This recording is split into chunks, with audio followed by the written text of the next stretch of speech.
কবুতর পোষা কতটুকু জায়েজ এবং কবুতর দিয়ে বিজনেস করা কতটুকু জায়েজ, এটি আজকে আমরা ছোট্ট ব্যাখ্যা দিয়ে জেনে নেব। পারা যাবে ইনশাআল্লাহ? আচ্ছা, প্রথমে একটি বিষয় বুঝতে হবে, কবুতর আমরা এত পছন্দ করি, কিন্তু কবুতরকে রসুল বলেছেন শয়তান। রসুল বলেছে কি? শয়তান। আপনি অবাক হবেন, আরে কবুতর এত পছন্দের আমাদের পাখি, রসুল কবুতরকে শয়তান কেন বলেছেন?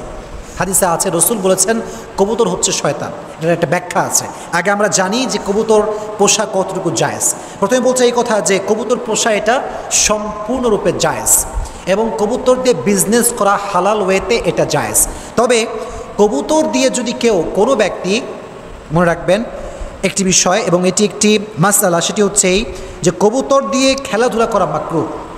কবুতর দিয়ে খেলাধুলা করা মাকরুহ।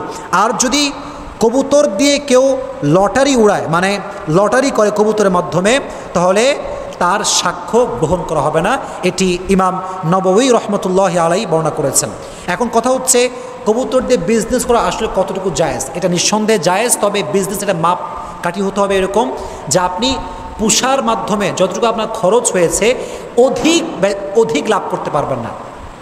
অনেকে দেখা যায় একটা কবুতরের দাম কত হবে, আচ্ছা ভাবলাম 300 টাকা, কিন্তু দেখা যায় অনেক কবুতর ব্যবসায়ী আছে তারা 600, 700, 800, 1000 পর্যন্ত দাম রাখে। এটা ঠিক না। প্রত্যেকটা বিজনেসের একটা মাপকাঠি আছে, একটা সীমারেখা আছে। অতিরিক্ত দাম রাখা জায়েজ হতে পারে। আচ্ছা, এবার আসেন রসুল কেন শয়তান বলেছেন, এটা বলে আমরা শেষ করে দেবো ইনশাআল্লাহ।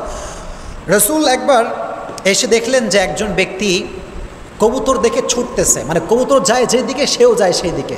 রসুল বললেন যে সে একজন শয়তান আর ছুটছে আর একজন শয়তানের পেছনে। ইয়াতবাউ শাইতানুন শাইতানা, একজন শয়তান আর একজন শয়তানকে অনুসরণ করছে। সাহাবা একরাম এটার ব্যাখ্যা দিয়েছেন এরকম, বা এটার ব্যাখ্যা এসেছে এরকম যে শয়তান দ্বারা উদ্দেশ্য কী ছিল।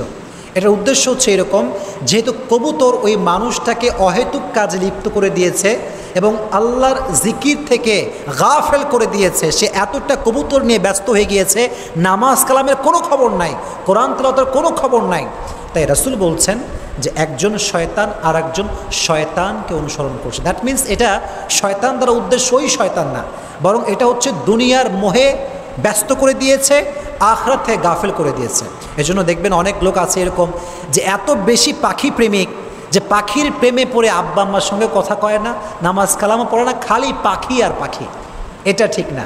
সব কিছু একটা লিমিটেশন আছে। আল্লাহ তাআলা আমাদের সবাইকে বুঝে শুনে আমল করা তৌফিক দান করুক। সকলে পড়ে আমিন।